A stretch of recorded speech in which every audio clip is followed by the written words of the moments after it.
setelah saya sholat istiqoroh, setelah saya menimbang berkonsultasi dengan keluarga, saya tidak ingin melanjutkan pembicaraan mengenai ini dan lebih baik nanti para pihak yang mengetahui untuk bisa menyampaikan, tapi dari saya sudah sekian dan saya fokus pada menatap masa depan.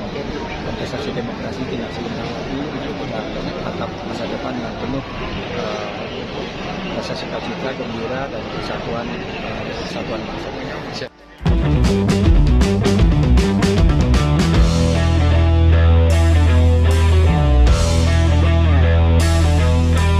Ini menarik bahwa orang-orang yang selama ini dikenal dekat dengan Anies Baswedan tiba-tiba membuka borok Anies Baswedan.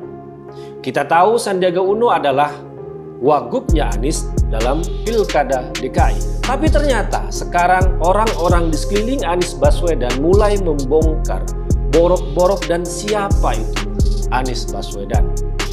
Dan seperti orang yang dikejar-kejar utang, Anies pun tampak. Yang kedua, hutang 50M.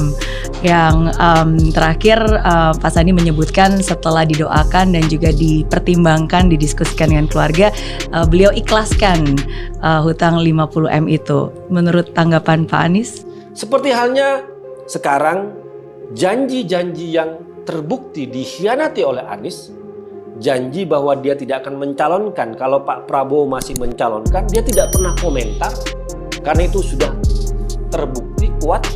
Ataupun juga soal utang 50 miliar kepada Sandiaga Uno, kembali lagi Anies bersembunyi. Nah, kemudian ada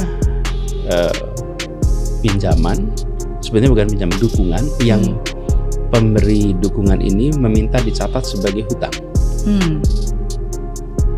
Jadi dukungan yang minta dicatat sebagai hutang. Lalu kami sampaikan ini berhasil, maka itu dicatat sebagai dukungan. Bila kita tidak berhasil dalam pilkada, maka itu menjadi hutang yang harus dikembalikan. Oke.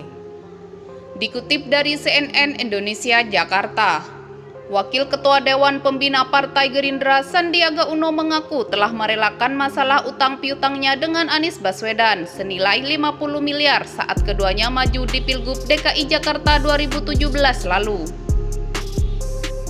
Sandi mengaku tak ingin memperpanjang masalah tersebut dengan mantan pasangannya di DKI. Menurutnya, keputusan tersebut diambil setelah salat istikharah dan meminta masukan dari keluarga. Setelah saya sholat istikharah, setelah saya menimbang konsultasi dengan keluarga, saya tidak ingin melanjutkan pembicaraan mengenai ini, ujar Sandi saat menghadiri Harlah Seabad NU di Jawa Timur Selasa 7 Februari 2023. Menteri Pariwisata dan Ekonomi Kreatif itu hanya ingin menatap tahun politik dengan rasa penuh sukacita. Ia mau fokus pada kontestasi demokrasi yang akan dilaksanakan dalam waktu dekat. Dan saya ingin fokus pada menatap masa depan. Kontestasi demokrasi tinggal sebentar lagi, katanya.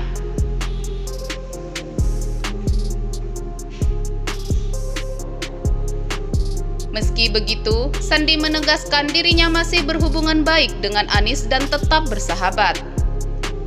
Hubungan baik, kami bersahabat dan sebagai seorang sahabat, sekarang tugasnya saya di kementerian, ucapnya.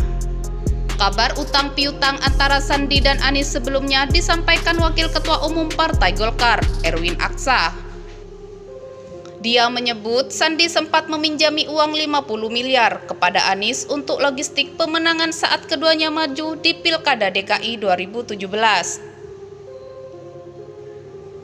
Sebagai tim pemenangan keduanya di Pilgub DKI, Erwin mengaku ikut menyusun draft isi perjanjian yang selanjutnya dibuat pengacara Sandi saat itu, Rik Rizkiana.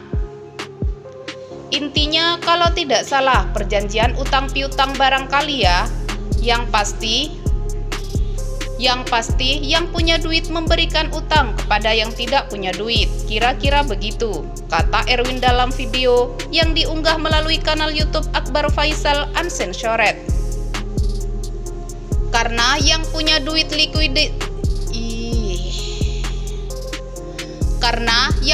likuiditas itu Pak Sandi, kemudian memberikan pinjaman ke Pak Anies karena putaran pertama.